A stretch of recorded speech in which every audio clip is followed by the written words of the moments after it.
Yeah, morning traders. Going across asset classes as we get set for the Asian Open here.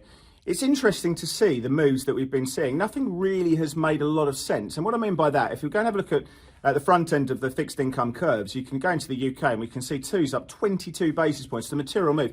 I know everyone's talking about potentially UK inflation going up to 18%, RPI going up to 22%, etc.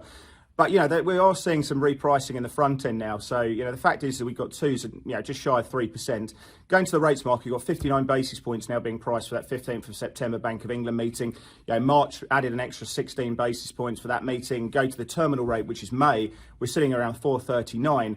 German bunds on twos are up 7 basis points. In the US, we've got twos now, two-year treasuries trading at 340. So they've broken out to the top side. Good sellers playing through there. Yields up 10 basis points.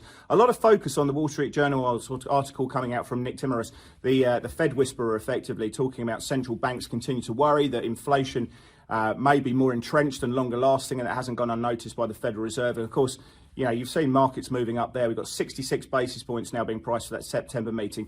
But any given day, you could imagine those kind of moves would have caused a big risk-off picture across asset class. It's not the case. The dollar's pretty flat on the day. We've got euro-dollar trading 99.4578 for a US trade, and that's despite European natural gas having another ripper up 9% at 292 on the close. At one stage, we're above 300 euros. So, you would have seen a euro-dollar significantly weaker. Wasn't the case. We've seen sterling, despite those big moves in the front end of the UK gilt market, trading 117.56 at 118.25, trading mid-range now of that kind of US range. We've seen high yield credit spreads in terms of the CDX down 9 basis points. We've got the VIX trading down 1.3 vols at 22.8%. We've got the NASDAQ up 30 basis points. You could imagine that market selling off on the back of what we've seen from yields. Going to the S&P, and 70% of stocks are higher. All sectors are higher. I know energy's had a nice rip again. That's looking pretty good.